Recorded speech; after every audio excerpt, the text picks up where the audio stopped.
Welcome back to Part 9, our final piece of the author reading of Family Bank Blueprint by the author, me, Stephanie Lennon. Thank you for joining us. We are at our exciting conclusion of previews of conversations yet to come. I will make the caveat that this was published a couple of years ago, and so some of these conversations have already happened and continue to happen. So I will provide slight updates as it seems relevant. Let's begin. Previews of conversations yet to come. Year 1 saw many interesting conversations and new behaviors. Years 2 through 4 showed continual growth and understanding of how money works. The next several years will see continued growth as we foray into new topics. Here are several we have teed up. First, family travel planning. Our travel plans were solidified going into year 1, and the pandemic put the kibosh on travel for the next 2 years. Now we can finally engage the whole family in detailed vacation planning. I belong to many online money discussion forums. I often see threads debating the trade-offs between not wanting to spend money versus wanting to travel as a family. Travel can be expensive, but it doesn't have to break the bank. Without going into all the options of staying with friends or family, house hacking, home swapping, credit card point optimization, tax-deductible workations, or medical tourism, we will focus on what will benefit the kids most in learning how to budget and plan for travel. Most kids love travel. It breaks the monotony, and planes, trains, and hotels are awesome. They don't see the hassle, germs, or expense.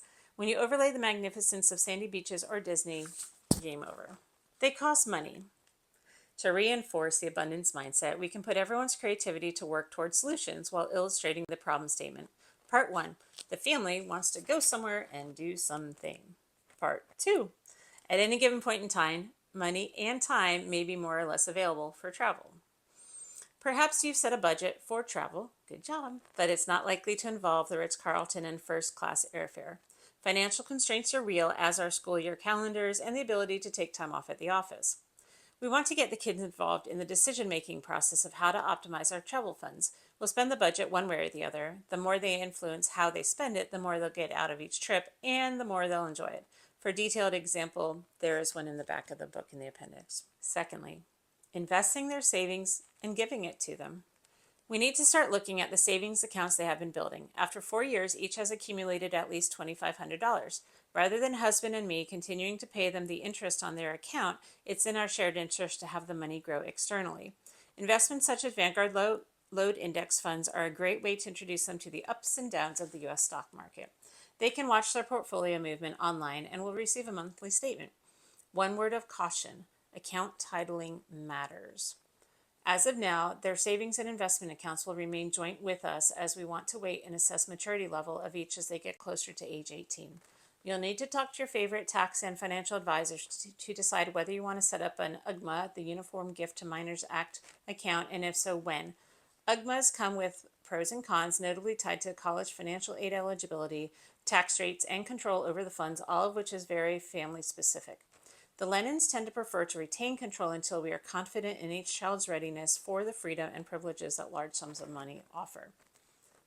We don't want a kid to turn 18 and all of a sudden have more money than they can handle, which is a very real possibility. Hopefully every kid has developed the way that they need to and that they're responsible, in which case it's have at it, child, here you go. But just in case, we do want to retain control so that we have that choice. Once it's in an UGMA account, you don't have the choice once they come to the age of majority. So something to think about.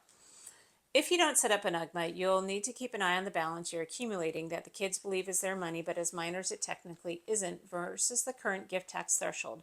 You'll need to gift it to them at some point. As of 2023, the annual IRS gift tax exclusion amount is $17,000. This exclusion is the amount an individual can gift to any one person each year, free of any tax implications. So if you're working with another parent, you'll each have a gift tax exclusion. The pair of you could gift twice the threshold, for example, $34,000 in 2023 to Little Taylor. If Little Taylor's balance exceeds the gift tax exclusion, consider splitting your gifting between different tax years. Many ways to work through this. Talk to your favorite tax person for tailored tax advice, because that's not me. Please don't incur a gift tax burden when the time comes to hand over the nest egg that they've been working hard to build over this several years. Extending credit in both directions. As noted above, when we first launched our family bank, the children were not allowed to spend more money than they had on their spending ledgers. Per Statista.com's recent survey of 161 countries on credit card penetration, the U.S. is number 9 in the world with 66.7% of individuals 15 years or older owning one or more credit cards. Given the hundreds of millions of cards issued in the U.S., most U.S. cardholders have several pieces of plastic in their wallet. Americans love to buy on credit. It can be a great tool if you pay your balance in full each billing cycle and perhaps gain some cash or travel afterwards. It can be terrible if you revolve the debt from month to month, paying financial fees and potentially falling behind or getting in over your head. We need to make sure the kids are able to handle credit before extending it. I spent 8 years working for a major U.S. credit card issuer. My head exploded when I learned how many people got credit cards not understanding that they are required to pay back the money. It's a credit card. Of course you pay back the money. But I didn't understand that not everyone understood that. I learned. Where is financial literacy in our country? Schools are starting to lean into teaching finance basics, but we're woefully late to the game. Our intention is that the children learn how credit works before they use it. They'll learn about contracts, and if they take out a loan, there will be a promissory note laying out the exact terms and conditions. If they fail to honor that commitment, there will be consequences. Our friends did exactly this when their teenage daughter wanted a car. Written into the contract was a requirement that she keep the vehicle clean and tidy.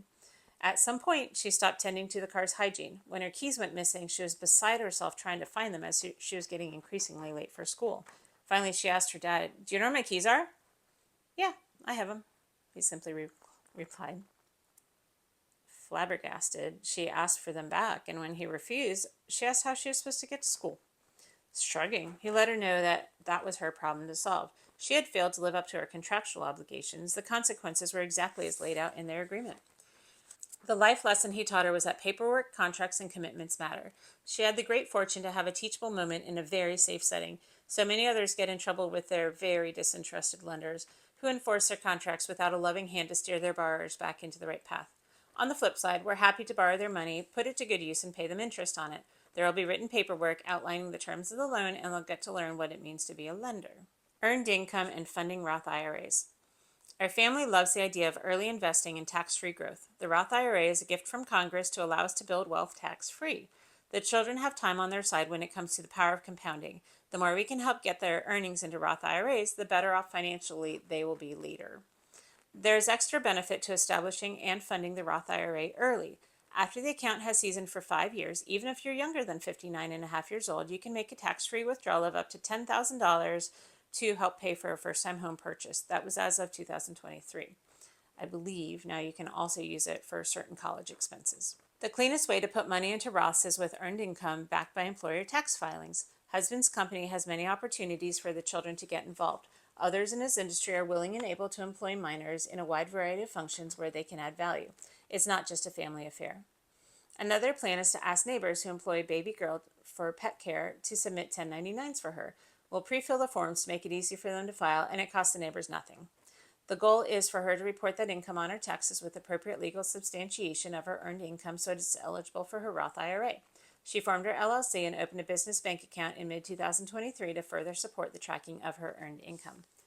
Once the IRA is funded, then it's about how to grow that money, whether through low-load index funds or other traditional or non-traditional investment choices. In conclusion, and looking ahead. After 4 years of fostering financial literacy within the Lennon household, we concluded that the simple program was a raging success. Key wins include the following. All 3 children better understand money and how to make financial trade-offs. Husband and I have more help around the house. We don't pack school lunches anymore. Giving money to our children doesn't cost much. We already budget for certain expenditures. They participate in deciding where the money goes. We say fewer no's. The children decide how to allocate money to things that they care about. The children exhibit new skills, including collaboration, negotiation, problem solving, and initiative to drum up business. And lastly, we are building the foundation for future conversation. Our goal is that when our children leave the nest, they are exceptionally capable of managing their finances. Each will know how to earn an income based on skills and assets they have and how to budget to meet their financial and lifestyle goals. They will understand how to save wisely and spend wisely. They'll have strong executive functions to delay gratification in order to reach larger goals, financial and otherwise. I'll pause for a moment. The kids are still working on executive function, some more than others, but the idea of delayed gratification, sometimes we see glimpses of brilliance, and sometimes it's just shake your head. And that's normal because they're on a normal development path for their age. So part of my message here is be patient, give them time to develop, keep encouraging them, but give them time to develop on their timeline. It's hard to remind myself sometimes, but it's how it is. Taxes and retirement savings will simply be a way of life. They will learn how to win at these games within the provisions of the tax code, including investments in Roth retirement vehicles to the full extent possible. We want our children to understand and enjoy their money. When it's plentiful, it's fun and more a source of joy than of stress. I've even heard it described as the universal religion. This is a quote from Sapiens by author Yuval Noah Harari. I hope I said his name correctly. Quote, money is the most universal and most efficient system of mutual trust ever devised. Even people who do not believe in the same God or obey the same king are more than willing to use the same money. Osama bin Laden, for all of his hatred of American culture, American religion, and American politics, was very fond of American dollars. Looking ahead, we have several years of continued reinforcement.